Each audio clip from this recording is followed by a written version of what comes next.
ਦੇ ਸਮੁੱਚੇ ਨਿਜ਼ਾਮ ਦੇ ਵੱਲੋਂ ਅੱਜ ਦਾ ਦਿਨ ਆਜ਼ਾਦੀ ਦੇ ਦਿਹਾੜੇ ਵਜੋਂ ਮਨਾਇਆ ਜਾ ਰਿਹਾ ਹੈ, ਪਰ ਤੁਹਾਡੇ ਵੱਲੋਂ ਰੋਸ ਪ੍ਰਦਰਸ਼ਨ ਕਰਨ ਦਾ ਕਾਰਨ ਕੀ ਹੈ ਜੀ?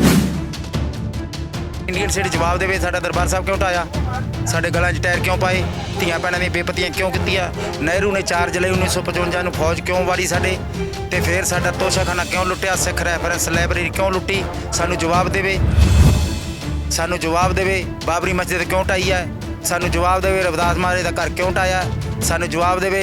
ਅਸਾਈਆਂ ਨੂੰ ਜਿੰਦਾ ਜਲਾ ਕੇ ਕਿਉਂ ਸਾੜਿਆ, ਸਾਨੂੰ ਜਵਾਬ ਦੇ। NIA ਸਾਡੇ ਤੇ ਰੇਡ ਕਿਉਂ ਕਰਦੀ ਹੈ, ਜਦੋਂ ਬਾਰਡਰਾਂ 'ਤੇ ਲੜਦਾ ਕਹਿੰਦਾ ਸਾਡੇ ਯੋਧਾ ਸ਼ਹੀਦ ਹੈ, ਤੇ ਜਦੋਂ ਕਿਤੇ ਜਾ ਕੇ ਯੂਕਰੇਨ 'ਚ ਜਾਂਦਾ ਕਹਿੰਦੇ ਜੇ ਭਾਈ ਘਨੱਈਆ ਵਾਲੇ ਹੈ, ਤੇ ਜਦੋਂ ਆਪਣੇ ਹੱਕਾਂ ਦੀ ਗੱਲ ਕਰਦੇ ਕਹਿੰਦੇ ਅੱਤਵਾਦੀ ਵੱਖਵਾਦੀ ਹੈ।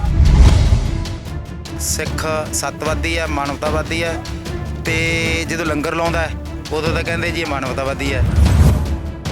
ਜਿਹੜੇ ਸਾਨੂੰ ਜੇਲ੍ਹਾਂ 'ਚ ਡੱਕ ਕੇ ਰੱਖਿਆ, ਸਾਡੇ ਤੇ ਜ਼ਬਰ ਕਰਦੇ ਆ, ਉਹ ਹੈਗੇ ਆ ਅੱਤਵਾਦੀ, ਅਸੀਂ ਸੱਤਵਾਦੀ ਹਾਂ। ਆਪਣੇ ਆਪ ਨੂੰ ਪੰਥਕ ਪਾਰਟੀ ਦਾ ਦਾਅਵਾ ਕਰਨ ਵਾਲਾ ਸ਼੍ਰੋਮਣੀ ਅਕਾਲੀ ਦਲ ਬਾਦਲ ਇਹਨਾਂ ਮੰਗਾਂ ਤੇ ਫਿਰ ਕਿਉਂ ਨਹੀਂ ਬੋਲਦਾ? ਇਹ ਜੀ ਬਾਦਲ ਤਾਂ ਫਿਰ ਉਹ ਬਾਦਲ ਦਲ ਹੈ, ਫੋਰ ਆਫ ਗੈਂਗ ਹੈ, ਜਿਹਨੂੰ ਸੁਖਬੀਰ ਸਿੰਘ ਚਲਾਉਂਦਾ ਹੈ ਤੇ ਮਜੀਠੀਆ ਸਾਹਿਬ ਚਲਾਉਂਦੇ ਹੈ।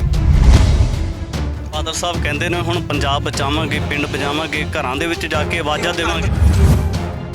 ਉਹਨਾਂ ਨੇ ਤਾਂ ਅੱਜ ਤੱਕ ਕੌਮ ਨੂੰ ਐਡੀ ਬਲਦੀ ਭੱਠੀ ਦੇ ਵਿੱਚ ਪਾ ਦਿੱਤਾ ਹੈ, ਕੌਮ ਉਹਦੇ 'ਚੋਂ ਨਿਕਲ ਨਹੀਂ ਰਹੀ, ਜਿੰਨਾ ਉਹਨੇ ਬੇੜਾਗਰ ਕਰਤਾ ਹੈ।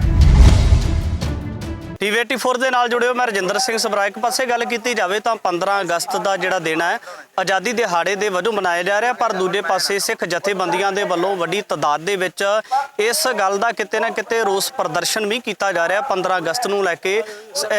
ਜਾਣ ਲੈਂਦੇ ਹਾਂ, ਮੇਰੇ ਨਾਲ ਜਸਕਰਨ ਸਿੰਘ ਕਾਹਨ ਸਿੰਘ ਵਾਲਾ ਨੇ, ਉਹਨਾਂ ਦੇ ਨਾਲ ਗੱਲਬਾਤ ਕਰ ਲੈਂਦੇ। ਕਾਹਨ ਸਿੰਘ ਵਾਲਾ ਜੀ, ਸਭ ਤੋਂ ਪਹਿਲਾਂ ਵੱਡਾ ਸਵਾਲ ਹੈ, ਭਾਰਤ ਦੇ ਸਮੁੱਚੇ ਨਿਜ਼ਾਮ ਦੇ ਵੱਲੋਂ ਅੱਜ ਦਾ ਦਿਨ ਆਜ਼ਾਦੀ ਦੇ ਦਿਹਾੜੇ ਵਜੋਂ ਮਨਾਇਆ ਜਾ ਰਿਹਾ ਹੈ, ਪਰ ਤੁਹਾਡੇ ਵੱਲੋਂ ਰੋਸ ਪ੍ਰਦਰਸ਼ਨ ਕਰਨ ਦਾ ਕਾਰਨ ਕੀ ਹੈ ਜੀ? ਸਾਡੇ ਵੱਲੋਂ ਥੋੜ੍ਹੀ ਹੈ ਜੀ, ਤੇ ਕੌਮ ਵੱਲੋਂ ਕੀਤਾ ਜਾ ਰਿਹਾ।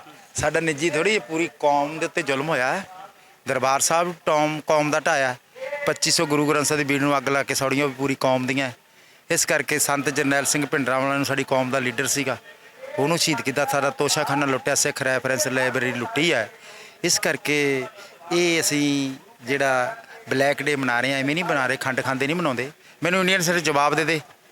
ਕੁਝ ਕਹਿੰਦੇ ਜੀ ਬਲੈਕ ਡੇ ਹੈ, ਅੱਤਵਾਦੀ ਹੈ, ਵੱਖਵਾਦੀ ਹੈ। ਸਿੱਖ ਸੱਤਵਾਦੀ ਹੈ, ਮਾਨਵਤਾਵਾਦੀ ਹੈ, ਤੇ ਜਦੋਂ ਲੰਗਰ ਲਾਉਂਦਾ ਉਦੋਂ ਤਾਂ ਕਹਿੰਦੇ ਜੀ ਇਹ ਮਾਨਵਤਾਵਾਦੀ ਹੈ।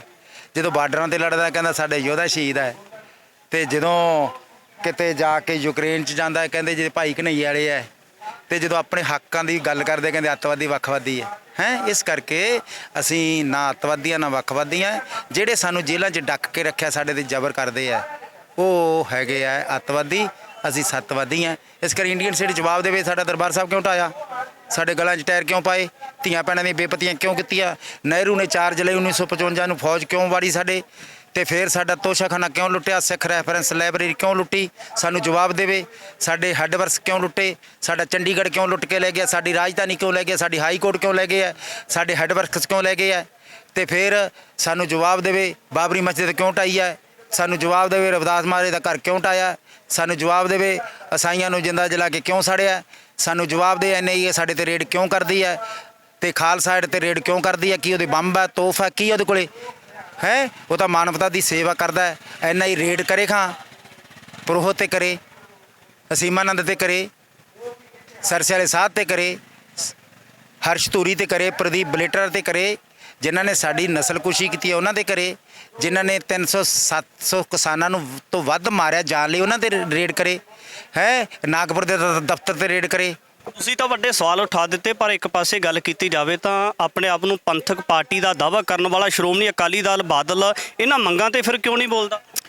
ਤੇ ਜੀ ਬਾਦਲ ਤਾਂ ਫਿਰ ਉਹ ਬਾਦਲ ਦਲ ਹੈ, ਫੋਰ ਆਫ ਗੈਂਗ ਹੈ, ਜਿਹਨੂੰ ਸੁਖਬੀਰ ਸਿੰਘ ਚਲਾਉਂਦਾ ਹੈ ਤੇ ਮਜੀਠੀਆ ਸਾਹਿਬ ਚਲਾਉਂਦੇ ਹੈ, ਤੇ ਸਾਡੀ ਬੀਬੀ ਜੀ ਹਰਸਿਮਰਤ ਕੌਰ ਚਲਾਉਂਦੇ ਹੈ, ਤੇ ਹੁਣ ਬਾਦਲ ਸਾਹਿਬ ਤਾਂ ਚਲੇ ਗਏ ਹੈ, ਤੇ ਨਾਲ ਹੁਣ ਚਲਾਉਣ ਲੱਗ ਗਿਆ ਹੈ ਬਲਵਿੰਦਰ ਸਿੰਘ ਭੂੰਦੜ ਚਲਾਉਣ ਲੱਗ ਪਿਆ।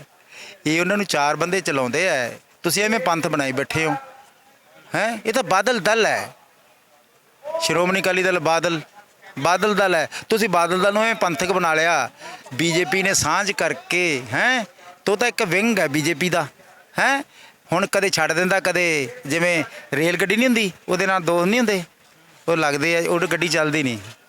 ਜੇ ਉਹ ਕੱਲੀ ਹੋਵੇ ਤਾਂ ਉਹ ਚੱਲੇ ਨਾ। ਉਹ ਰੇਲ ਗੱਡੀ ਜਦੋਂ ਤਾਰਦੇ ਉਹ ਧੱਕਾ ਵੱਜਦਾ, ਉਹ ਅੰਦਰ ਨਹੀਂ ਜਾਂਦੇ ਹੈ। ਇਸ ਤਰੀਕੇ ਅੰਦਰ ਐ ਕਦੇ ਪਿੱਛੇ ਹੋ ਜਾਂਦੇ ਅੰਦਰ ਮਾਰ ਮਾਰ ਕੇ। ਦਿੱਲੀ ਵਾਲਿਆਂ ਨੂੰ ਖੁਸ਼ ਕਰਨ ਤੇ ਲੱਗੀ ਹੋਏ ਹਾਂ। ਬਾਦਲ ਸਾਹਿਬ ਕਹਿੰਦੇ ਨੇ ਹੁਣ ਪੰਜਾਬ ਬਚਾਵਾਂਗੇ, ਪਿੰਡ ਬਚਾਵਾਂਗੇ, ਘਰਾਂ ਦੇ ਵਿੱਚ ਜਾ ਕੇ ਆਵਾਜ਼ਾਂ ਦੇਵਾਂਗੇ। ਬਚਾ ਰਹੇ ਆ ਜੀ, ਪਰਿਵਾਰ ਬਚਾ ਰਹੇ, ਹੋਰ ਨਹੀਂ ਕੁਛ ਹੋ ਰਿਹਾ, ਹੋਰ ਨਹੀਂ ਹੋ ਰਿਹਾ। ਪੰਥ ਬਚਾਉਣਾ ਹੁੰਦਾ ਤੇ 13 ਸਿੰਘ ਸਾਡੇ ਸ਼ਹੀਦ ਨਹੀਂ ਸੀ ਹੁੰਦੇ। ਉਦੋਂ ਨੂੰ ਫੜ ਕੇ ਕੇਸ ਹਰਿਆਣੇ 'ਚ ਨਹੀਂ ਸੀ ਚੱਲਦਾ। ਕੇਸ ਇੱਥੇ ਚੱਲਣਾ ਚਾਹੀਦਾ, ਸਜ਼ਾ ਹੋਣੀ ਸੀ। ਉਹਨਾਂ ਨੇ ਤਾਂ ਅੱਜ ਤੱਕ ਕੌਮ ਨੂੰ ਐਡੀ ਬਲਦੀ ਭੱਠੀ ਦੇ ਵਿੱਚ ਪਾ ਦਿੱਤਾ ਹੈ, ਕੌਮ ਉਹਦੇ 'ਚੋਂ ਨਿਕਲ ਨਹੀਂ ਰਹੀ ਜਿੰਨਾ ਉਹਨੇ ਬੇੜਾਗਰ ਕਰਤਾ ਹੈ। ਤੇ ਹੁਣ ਭਗਵੰਤ ਮਾਨ ਨੂੰ ਤੁਰੰਤ ਤੇ ਸੈਂਟਰ ਸਰਕਾਰ ਨੂੰ ਸਾਡੇ ਬੰਦੀ ਸਿੰਘਾਂ ਨੂੰ ਰਿਹਾਅ ਕਰ ਦੇਣਾ ਚਾਹੀਦਾ। ਅੱਜ ਕਰਦੇ, ਕੱਲ ਕਰਦੇ ਤਾਂ ਹੋਣੇ ਹੀ ਹੈ, ਹੋਣਗੇ ਲਾ ਜੀ।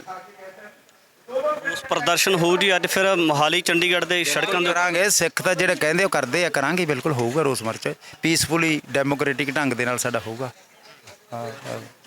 ਬਿਲਕੁਲ ਜਸਕਰਨ ਸਿੰਘ ਕਾਹਨ ਸਿੰਘ ਵਾਲਾ ਦੇ ਨਾਲ ਗੱਲਬਾਤ ਕੀਤੀ ਆ ਤਾਂ ਉਹਨਾਂ ਨੇ ਜਿਹੜਾ ਆਪਣੇ ਤਰੀਕੇ ਦੇ ਨਾਲ ਦੱਸਿਆ ਕਿ ਕਿਸ ਤਰੀਕੇ ਦੇ ਨਾਲ ਇੱਥੇ ਰੋਸ ਪ੍ਰਦਰਸ਼ਨ ਹੋਵੇਗਾ ਔਰ ਜਿਹੜੀਆਂ ਡਿਮਾਂਡਸ, ਜਿਹੜੀਆਂ ਮੰਗਾਂ ਨੂੰ ਲੈ ਕੇ ਲੰਬੇ ਸਮੇਂ ਤੋਂ ਕੌਮ ਸੰਘਰਸ਼ ਕਰ ਰਹੀ ਹੈ, ਉਹਨਾਂ ਦੀ ਮੰਗਾਂ ਦੀ ਪੂਰਤੀ ਵਾਸਤੇ ਵੀ ਜਿਹੜਾ ਕਿਤੇ ਨਾ ਕਿਤੇ ਲੋਕਾਂ ਦੇ ਵਿੱਚ ਜਾ ਕੇ ਪ੍ਰਚਾਰ ਕੀਤਾ ਜਾਵੇਗਾ, ਹੋਕਾ ਦਿੱਤਾ ਜਾਵੇਗਾ। ਤਾਂ ਭਵਿੱਖ ਦੇ ਵਿੱਚ ਵੀ ਪੂਰੀ ਗੱਲਬਾਤ ਲੈ ਕੇ ਤੁਹਾਡੇ ਦਰਮਿਆਨ ਵੱਖ-ਵੱਖ ਸ਼ਖਸੀਅਤਾਂ ਦੇ ਨਾਲ ਹਾਜ਼ਰ ਹੁੰਦੇ ਰਹਾਂਗੇ। ਧੰਨਵਾਦ।